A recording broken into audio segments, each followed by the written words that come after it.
I'm Tim Holland. I'm KK5H and write the article for EmComm called EmComm-QRV for the box.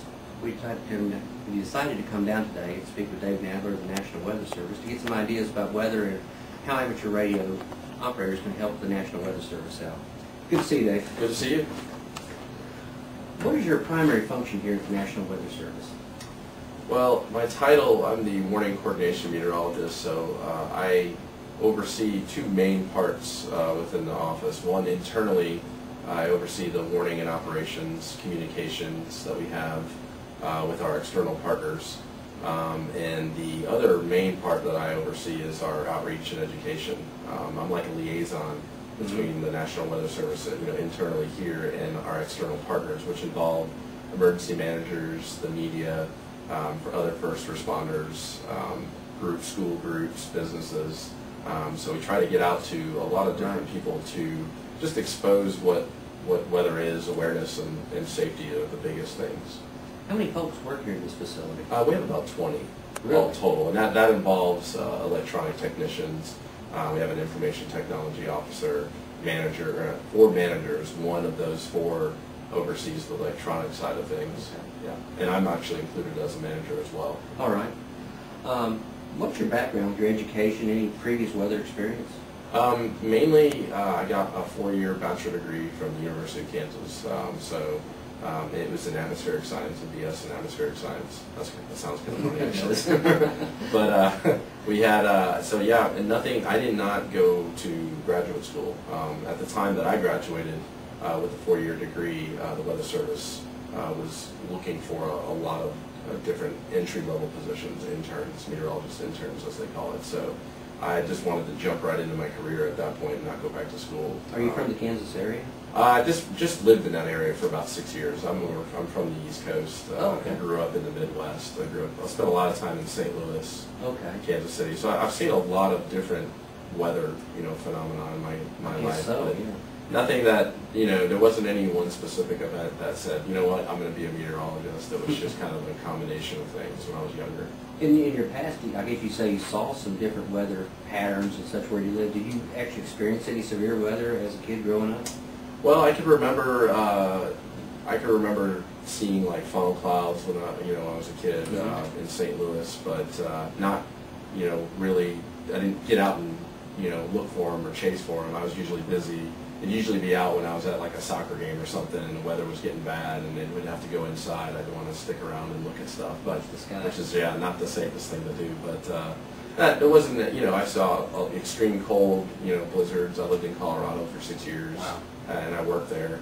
I've lived in South Texas, so I've experienced a hurricane in my career. And of course, living here the past 5 years, I've seen just about everything that weather could throw at you. Ice, snow events, and tornadoes, and drought and flood. Yeah. How do amateur radio operators, how do they serve the National Weather Service? Well, I think it's a real appreciative and wonderful thing that the amateur radio operators do, because they can provide critical weather information, spotter reports, or reports of what's going on to our office. It's a form of communication with our office that may not exist in other areas, especially if we lose some form of commercial power or communications. The amateur radio operators can really come in and still communicate with us through frequency radios and keep the flow of information going, and that's valuable, especially very significant weather events. During our nets, we always have a liaison to the Skywarn. Mm-hmm. What exactly is Skywarn? I would say Skywarn is sort of a collection of weather spotters. It doesn't have to be just amateur radio operator. Right. You can just be a teacher and you want to learn more about weather, how to report, what to report, who to report to. So to me, when I talk about Skywarn, it's a collection of trained weather spotters that provide critical weather information and reports to the National Weather Service, right, to maybe the media, to emergency management. So it's not just radio operators. I guess the CWAP program is part of that? Mm-hmm. Yeah, the Citizen Weather Observer Program. Okay. Can be, those are people that have, let's say, a weather station, oh, right, and they can report, winds. We can see real time what's going on at that particular location. As a side note, the CWAP observers, do you find any particular type of weather station to be a little more accurate or better for an average citizen? Yeah, I don't have one personally, and I don't know for sure what works better. I know that I know just from talking to people that the Davis Vantage Pro 2 stations are really good. I think P Brothers has some too, but I don't know. I think the Davis seem to be the most reliable, but you're going to pay a little bit more for that, which for something that you want to be reliable, you may have to spend a little bit more. Yeah, that's right. Yeah. Well, if we're out there spotting, what kind of criteria are you looking for from the weather spotters? Well, first of all, it's important that the spotters are trained when I say trained, by attending a National Weather Service certified, Skywarn class, spotter class. Mm-hmm. We try to encourage people to take them every 3 years, so you don't have to go to one every year. Right.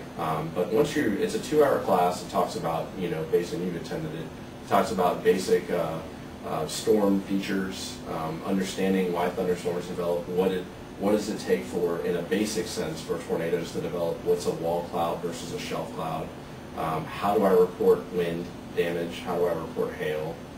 So the thing, talking about criteria, I mean, we're looking for any significant weather phenomena, whether it be large hail, wind reports, damage, flooding, flash flooding, road closures, of course, funnel clouds, wall clouds that might lead to tornadoes. Right.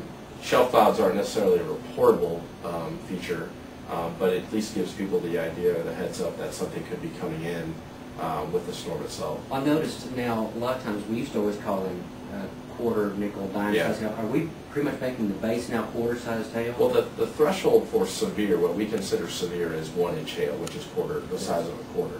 However, if we get, especially early on in an event, if we get reports of half-inch hail, penny-size hail, that's important because we can at least take even the sub-severe reports and correlate it to what we're seeing on radar.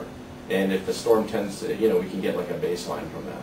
So if the storm intensifies, then we may have a good idea that there might be larger hail or stronger winds with that storm. All right. So just giving us, once the event already unfolds, then we can maybe lock into just the severe reports. But in the beginning, maybe the first couple hours, and we haven't gotten a whole lot of reports yet, the sub-severe reports are very important. Let's go ahead and cover this. When is the next storm spotter class, and where will it be? Well, we just did one yesterday, last night in Florence, and we had about 45, 50 people show up. Good showing. The next class we have for the county is going to be, or for the counties that we serve, is in Marshall County. It's going to be down in Guntersville on next Thursday, October 13th. Okay. We have the Madison County talk is going to be October 18th. It's a Tuesday night at 6 o'clock, and it's actually going to be held at SiteWest. That's kind of fun too. Yeah, so hopefully the media can kind of throw a few buzzwords out there. I'd love to see over 100 people at this class. I was going to ask you, are y'all pushing that out to the media locally? We'll tell them, yeah, absolutely. We have a link to our webpage, but I'll call all the stations and say, hey, pass this on. We'd love to have you guys come out. I was really wondering what the turnout would be so much more significant since we had the weather, or people kind of eased off the past weather. I think you're seeing a little bit of both, because I know that a couple of classes there hasn't been a whole lot of turnout, and that could be just maybe just the conflicts of times. It could be just maybe some of the counties didn't push it out or market it as much.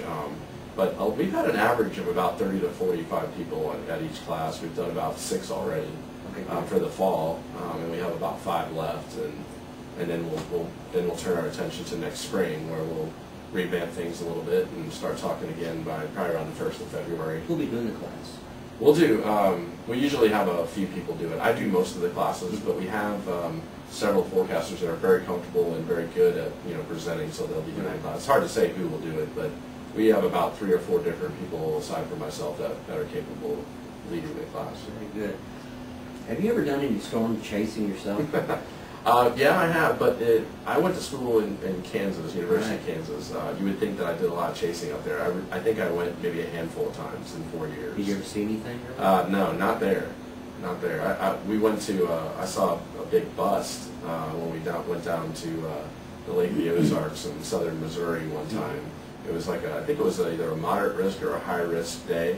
The problem, the air mass was capped, and basically it stayed warm aloft, and the storms could never get going, so nothing ever materialized. A lot of disappointed people. Yeah, that was the one time I can remember where I actually dedicated a whole day to chasing. But it's funny because a couple of years ago I was in Norman for a workshop. We were doing every year they have an experiment, a week long, several weeks long of experimenting different technologies in Norman. And I was involved in that. And one afternoon, part of central Oklahoma was under a high risk for severe weather, tornadoes. And we got out of class about 4, and we went straight south to try to catch the tail end of the developing line. And I saw probably one of the most beautiful, spectacular mesocyclones. Really? And eventually it dropped down to a tornado. We were probably about 10 miles away, but we got a clear glimpse of it. I got it all on video and everything. So the one time that I actually saw something on a chase, quote unquote, was just a couple of years ago for me. Well, that kind of leads into, you said you saw them 10 miles away across the horizon. It was away. National Weather Service here, what is our position on storm chasing or spotting here? Well, we don't really encourage it. One of the things we talk about when we do the spotter classes and the Skywarn classes is this. We try to emphasize that this is for people that want to learn about just a casual spotter, more or less. Like if you just happen to have some knowledge about weather and you're out and about, maybe you're coming home from work one day and you happen to see something, or you're picking up your kids from school. You passively see. Yeah, then you're like, oh, that looks a little suspicious. I'm going to call that in. Or I just noticed that I got golf ball size hail. I'm going to call that in or report it. It's not for people to just say, there's a possible tornado. Go out and punch the core, so to say. We don't want people to get into that because obviously the safety is a concern. We don't want people to put themselves in harm's way. Right, our terrain just doesn't lend That's another to thing. spotting at all. Yeah, we have in Oklahoma where you can see for hundreds of miles. Great. You don't necessarily put yourselves. You can put yourself in harm's way, but at least you have a way out, so to say. Where all here, roads are at right angles. yeah, and everything's flat for the most part. But here, you're dealing with complex terrain, dead ends, that sort of thing. You just can't see for one, and you may not know exactly where you're going in the terrain as well. So. You just don't have the visibility here that you might have out west. That's right. Well, as an areas group, we do not promote storm chasing whatsoever. We will support observers that are out there, and we've had folks call in before and say, where do I need to go? We will not put a person in position to intercept a storm. If they want to trail the area, that's fine. Sure. We don't do anything like Good, that. good. Is there anything to be done to alleviate the weather, fatigue? People get so many alerts, they just, after a while, turn the radio off. Right. That's probably the $1 million question, is how do you get people to react to a warning without shuffling it away or something, especially when you're dealing with an event that has multiple warnings. The answer to that is, I don't know, because if you ask 100,000 people how they react to a severe thunderstorm warning or tornado warning, I bet you're going to get almost 100,000 different answers. Right. Some people are just, they don't care because they don't know. They're just not aware of what the impacts could be. And so I think we talk about how we can alleviate some of that fatigue. Maybe we can talk to people about how they're receiving the warnings. A lot of people have these weather radios that they have the same technology where you can set a specific county. Right. To what to when it does go out, when we issue a warning for a county, it will work the radio. A lot of people have this technology and they don't even program it correctly. And it's not that easy to program, but once you've seen it, it's fairly simple. Right. There's a lot of different weather radios out there, so they're all different in how you set them up. But programming them properly so that they won't go off for everything, that's one thing to look at.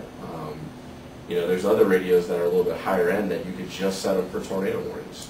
Even though I discourage that because I think severe thunderstorm warnings with 80-mile-per-hour winds could be just as devastating, as a low-end tornado. We divide up even warnings into bits and pieces in the county now too, northeast or whatever. Yeah, we issue what we call storm-based warnings. So we're not alerting the entire county, even though the sirens may go off for the entire county. Let's say in Madison, that's something that the emergency managers do. However, even Madison County is looking into the possibility of sounding sirens for more polygon-based warnings. Okay. And not just for the whole entire county. But it's challenging because you have to have the hardware and the software technology to sort of mesh. And you don't, and it costs money and it takes time to do that. So it's not a question of wanting to do it, it's just the ability to actually get in there and do it. Implement the whole thing. Well, on the side, is there any truth to the old wives' tale of a severe summer making a severe winter? I don't think I have an answer for that. I wouldn't say there is, because there's been years where we've had, a very active, summer season, tropical season, and the winter season is pretty quiet. We are going into, we talk about El Nino and La Nina, the patterns, the climatological patterns from the Pacific Ocean, sea surface temperatures, the anomalies. We're going back into a La Nina pattern, moderate La Nina, which is where we were this time last year going into the winter. Now, does that mean we're going to have a 9-inch snow in Huntsville? No. But it could mean that we could have a little bit more active early season severe weather next year. It could mean that, we're supposed to be a little bit wetter than normal, but if you have a cold air mass in place, that could be set the stage for a snow or ice storm. So really, it's up in the air. But we've certainly, this whole year's been, we've seen one extreme to another. Obviously, I hope it doesn't continue, but who knows at this point. Well, the overtime is good, I guess. It's good, but too much of it, actually. Too much of it. Yeah. Any future improvements or changes you're expecting here at the National Weather Service office? Well, I think one of the things that's going to happen soon is the upgrade of the Doppler radars. Yeah, we're going to, all the Weather Service radars in the next year and a half are going to become what we call dual polarization radars. We actually have a dual pol radar at the airport. It's the Armor radar. That's WHNT uses it on TV. And we can pull it off, and look at the information from Armor as well to supplement the other radars that we look at. Dual pol is, right now the Doppler radars send out a beam of energy that's like a horizontal ellipse of energy. It goes out, it hits an object, and it comes back. What dual pol will do, not only will it send out this horizontal beam, but it will also send like a vertical cross beam, or vertical beam. So now you're sampling the object out there in space or whatever more clearer than you were before. So that what it'll allow us to do is just sample maybe the hydrometeor out there. We'll be able to detect a little bit better if there's ice versus liquid precipitation aloft. And so that could give us maybe a little bit better understanding if there's going to be a hail potential. Not the size of the hail, but at least if there is hail or ice actually in the storm. Right. If it's not, then we know that that's not going to be a main threat. We can detect better rainfall rates with dual pol. That's some of the testing. So hopefully that'll help with localized flooding and flash flood events. We talk about rainfall rates. Were the events of April 27th this past year the worst you've ever been a part of? Oh, by far, yeah. It's the worst that anybody. I don't think you can talk to one person and say they've been through something worse, other than you talk about people that have been through Katrina, the tsunamis, earthquakes are a little bit different, but the April 27th event, super outbreak, whatever you want to call it, will definitely go down as one of the deadliest and most significant tornado outbreak to ever hit the country. It'll be one of those like 74 outbreaks that people are talking about. It's another layer or platform, I think, that a lot of people will use to kind of jump off to newer technologies and research with tornadoes and severe weather. That 20, 30 years from now, I think people will still be referencing. Hopefully we don't see anything like that for a long, long time. You just don't know. It could happen again next year. That's the bad thing about it. Well, did y'all learn any lessons from that day, or have y'all implemented any changes? From our end, we did. We had, we went through a lot of things. I think our biggest concern was interagency coordination throughout the Weather Service, being prepared and having available resources ready to go if something like this happened. I don't think anybody could have really predicted what the extent of the event caused, like the power outages, the degree of damage, the information that was needed by all these different agencies, the tornado tracks, and I think it definitely taught us, okay, where we're going with technology and what is needed in case we run into some significant outbreak like this again, or just an event. So I think you talk about improving communication. Communication for the most part was good. We were limited, but we were able to function. We were able to get warnings out. We had people in place that needed to to do their job in order for people to get the warnings and get the information. Other than losing power at 5:15, which is out of our control, it's out of our hands there at that point. What vision do you have for the National Weather Service and our community? Well, we're definitely going into a new era of weather awareness and readiness, so to say. I think we got to keep up with technology, and I think we got to really continue to learn and understand societal impacts. What with like social media, for instance, today, how people are getting information, what they want to see, how they react. It's not so much us sitting here and putting a tornado warning out with 20-minute lead time.